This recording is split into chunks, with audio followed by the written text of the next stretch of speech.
just know that they are good enough that when they are in this tournament, it's unlikely that someone else is more likely going to win and all of that. So people are scared of you. So I think Peace was the female debater of the year for last year.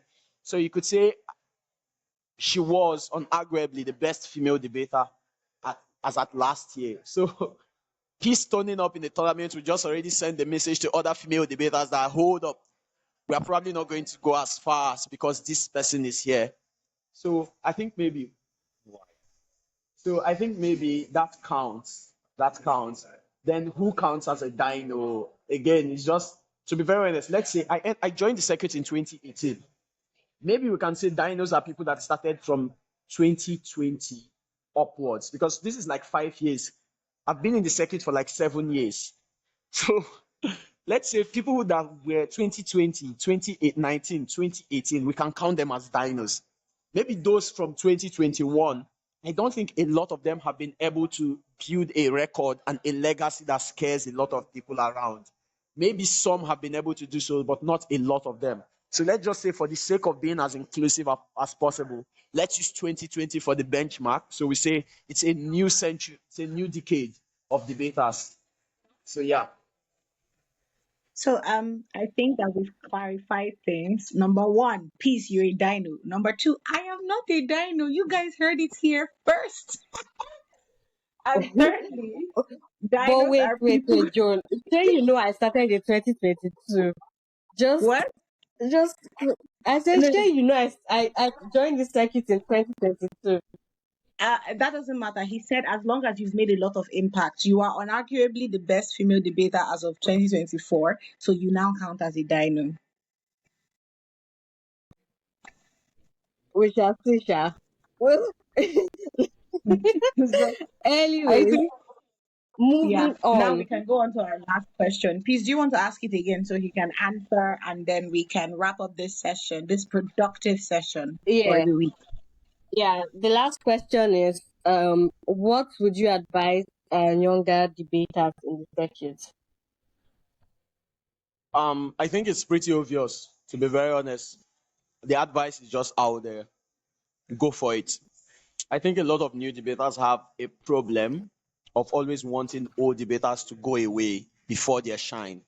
So let's say for at ANYDC this year, people were complaining that Ghost and Muhammad Akorede came and won the tournament, and people were like, "Oh, Dino, go away." But at the end of the day, you realize when these guys go away, you're unlikely able to challenge yourself to the extent of being good. I know when I started breaking out as a speaker, there were people that we were constantly seeing in rooms, and we knew they were going to win. That was when online tournaments were rampant. You enter a room, you see Andrews, you see Tech Andrews, you see Prosper, you see Erasmus, you see all these top dogs, Ezenwakuba, and the likes of them. But I don't think we had that mentality of let these people go away. I think we had the mentality of let them stay so that we beat them. That's the way we. So for a lot of new debaters, they have to keep that mentality of actually let's compete against these dinos. So it just goes around, keep being you, keep doing everything you think works for you, and go for it. I honestly think if I had not gone for the WDC application, I would never have gotten it in the first place. Well, I just had to go for it. Did I have what I think that I had what it took? I might not be sure. Maybe I did not, but I had to go for it with the little I did. And it works. And it's just so that maybe some people know that everything is not about politicking.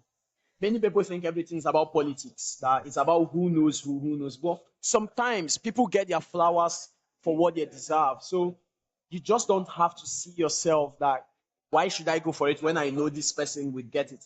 Because that was the mentality I had, that there are already a lot of people that probably would get it. When I looked at the African circuit, I was thinking of people like Lucien, and I was like, if Lucien is out there, why would I get a tab with someone like them? I considered maybe Modulus because he has tapped Pan African Universities Debating Championship. I've not tapped it yet. But even though I had tapped words, Uhuru words, I was not thinking that that was enough. So you just have to go for it and stay true to yourself. As long as you keep putting in the hard work, of course, it definitely will show. Something will be there to show that, yes, you've worked hard for it and the results are showing. Yeah, that's amazing. Well, And thank about you. um, up, Yeah, that's amazing. And about the whole competing with dinos thing, I think like that's particularly important because a lot of people in this circuit that I've seen it with newbies. Oh, even ordinary spas, like people will text me that they want us to do novice spas. They don't want to be competing with older debaters in spas. I'm like, how are you going to grow if you don't even want to speak against someone that is more I mean, experienced? it was very crazy because Yeah. I honestly never planned to speak at ANYDC this year from the inception because I had won the previous two editions. But prior to the tournament, there were a lot of, are you speaking at ANYDC? If you're speaking at ANYDC, I'm not going to speak. Please don't speak at ANYDC. I'm like, can't keep having this mentality. To the point that I even had to tell Tab to add my name to the tab just to prank some people. So when they released the tab list, people were like, Scott is speaking. But my DM was full. Like, Scott, why are you speaking? Haven't you won the previous two editions? What do you want to win again? I'm like, bros, what's wrong with all of you? So it's crazy. Mm. Yeah, Yeah, right. definitely. Definitely. Speaking of ANYDC, I think we have one last question.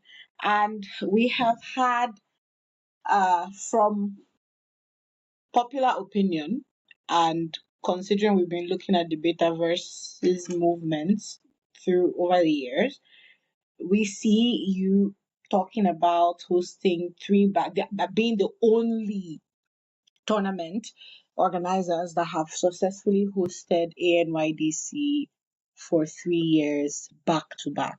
So I No, think we're being going the to ask only people about to have that. hosted and opened, Right? being the only organization to have hosted an open tournament back to back three Okay. times in a row. Yeah. Yes. An open tournament. Sorry, that specification, that clarification is actually very much needed because we Forgive have Jones. He doesn't know AMCDC anything and about debate. And frankly, I really don't care. But it's ANYDC, and I make it my goal to always attend ANYDC. So, yes, let's talk about it. I think we want to know how you feel representing the Betaverse now about hosting the third successful edition. I think you should also compare it to the last edition because I have a lot of drag about the last edition and this edition too, for reasons that I'm very sure you are aware of, certain things falling on certain people's heads. But I think we want to hear from you. So, yeah. Yeah, first, I'm just going to say first here that you are not supposed to drag us for this year's edition because I know I personally did apologize to you. It was a minor setback from the hotel, and you already know that the reason why it was overlooked at the time was the rooms were filled, so there was nothing I could do. But you know, the last time it happened, I had to do everything to make sure that you guys were moved out. So you have to spare us that, particularly myself, because I apologize to you personally and to your roommates. So you have to promise me here that you are going to let Actually, that slide before I proceed with any other thing. Jones, okay, what fell okay, on your but head? I haven't just said I haven't just said please. I'll have to gist you in the DMs because he actually did apologize. I think we received apologies from everybody except Chinedu. I've forgotten his surname, Ijoma. Yes. So we require an apology from Chinedu Ijoma as well before we move on with our lives. But I will promise that I will not drag you for it. Mascot came and apologized personally to me for this incident. But yeah, we still want to hear you compare last year's edition to this year's edition. How do they say it in debates? Weigh Yeah, both sides. yeah. So I think if you look at it from a participant list, right, it's very clear what the comparison looks like. I think there's been a lot of credit. Joan, I don't think you were the first edition of ANYDC, so you might not understand what I'm No, I trying to wasn't. explain. But I think this was at the first edition, and I think the first edition was the most successful we had, particularly because I think we had enough money then to fund the tournament and everything. So apart from Rego, people barely paid for any other thing. But even this year again, apart from Rego, we didn't collect money for drinks that were used to socials. These are things like normal tournaments. People have to raise money for all of that. Even the outing, the only thing we had to do was maybe the museum to collect money because we had to pay money for that. But aside that, I think this year's edition has a lot of similarities with the first edition. with the first edition in Lagos. If I have to compare it with last year, I'm happy both of you were at last year's edition.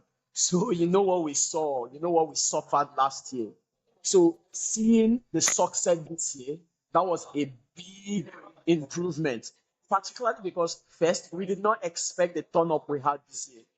I have to be honest with you that at the time of planning this year's edition, we were budgeting taking for 35 rooms, 35 hotel rooms, right? Because we compared it to last year where we had around 33, last 2 years where we had around 29 rooms thereabout. So that was what we used to nudge our budget this year and to plead with the hotel, which was why the first day we had that issue because we told them we are going to be taking 35 rooms. Dying minutes, few days in the tournament, people started turning up. And we realized that we needed more rooms than expected. We started telling them, can you guys give us 40 rooms? Which was a stretch and which was difficult. By the end of the day, they tried to give us 40 rooms, which was why on day one, the hotel was fully booked. Like we did not even have a room for Ocom to sleep because we had to make sure every other participant got a room. So day one, everywhere was booked. It was from day two when people started checking out that we had to get extra rooms. So let me just break it to you that we ended up using 48 total rooms at ANYDC this year, which was very, very, very, very way much than we expected because we're looking at 35 and ending up using 48 was crazy. So I think first we have to give credit to the effort we put in this year. And we have to also thank all the people that came around, especially people that were at the previous edition that trusted us to not deliver again because we're scared that many people would not turn up last year. Look at Godfrey Okoye University. Last year was their ever first time appearing in a physical tournament, and they had to deal with the mess we had to deal with in the hotel. So it was very crazy. We had to reach out to them and promise them that this year would be better. And for we're happy that a lot of the participants trusted us to deliver, and we're also happy that we did deliver largely on almost everything that was promised in the tournament. Like there's been a lot of positive remarks, people reaching out saying, "Oh, you guys did a great job." And I don't think it's about people telling us, but about us actually seeing that we actually did a good job in trying to make sure everything went as planned. Last year we were dragged that we promised a pool party and we did not deliver. This year we had to do that and fully delivered on that. For also every other socials plan and all, we just felt that we were able to balance up people being happy with socials and also debating and all of that. So I think this year was a very, very huge success. I'm going to say it was a better success than our first edition because of the turnout and particularly because we did it in a place where we barely knew anyone. So the first edition was in Lagos. We had people that helped us organize this there. It was not an unfamiliar zone. The second edition was in Oka, Anambra State. It was not an unfamiliar zone. But Benin was a very, very, very unfamiliar place for us. Even though we had someone working on site with us, but it was difficult getting a lot of things to work. Many of you were reaching out to us few days to the tournament. What is the socials plan? Even the hotel deal was sealed up dying minutes. That's to tell you how we struggled to ensure that everything worked out. So it was tough for us because this was not a zone where we knew a lot of people and knew a lot of places around, but we still managed to pull off what we did this year. So yes, it was a great success, very much more better than the last edition, and of course, better than the first edition also. Well, I think that Okay, it, that's I think I'm also have amazing. two issues with this. And peace, I'm going to tell you this one. That pool party was a scam. We had a pool party that we did not enter the pool.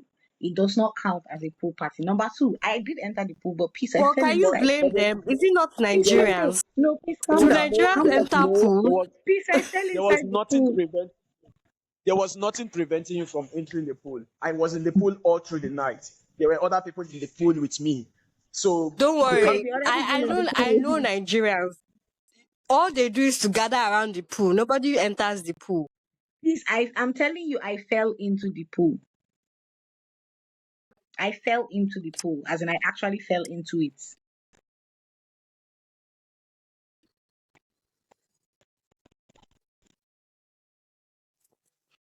so what happened? Okay, so I think Blue fell into the pool first. She was trying to jump. She was trying to get in and swim, but I think she got panicked and then she like just dropped in, and she was screaming for help and nobody wanted to help her. So I decided to be a damsel in shining armor and I jumped in after her. So we were able to lift her up, but unfortunately, it was at that point that I realized that I was shorter than the pool, so I couldn't lift myself out. I had to beg for help. It was like I think one of the most embarrassing moments of my of the entire tournament for me. This is why I avoid water, bodies of water. I think the biggest problem was just me being shorter than the pool. I tried to lift myself out, but I couldn't like reach the top. So yeah, but I think that that's about it. Please, do you have anything to add before we thank our guest and wrap up for the night? No, I think that will be all for today. All right. So thank you so much, Mascot, for joining us this night. You guys have heard it here first. Mascot is planning on making big waves at Sophia WUDC Oh, please 2026. just stop trying to pronounce it. Fine. Sophia Worlds 2026. And we can't wait to see the huge moves he's going to make there. So thank you so much, Mascot, for joining us today. So much love, so much support from the Banter Central team. And yeah, that's about it. Yeah, thank you so much. And Yeah, thank we you. hope to watch you. I wanted to say see you at Sophia World, but I'm not seeing anybody. So I'll watch you from my phone. Actually, seriously. So Yeah, thank you I so think much. that's it. So much. Okay. Thank you so much, Mascot. And that's a wrap for this episode. If you enjoyed it, please make sure to like, subscribe, and stay tuned to watching Banter Central. I think that's it for the night. Joan and peace out. Much love. Bye.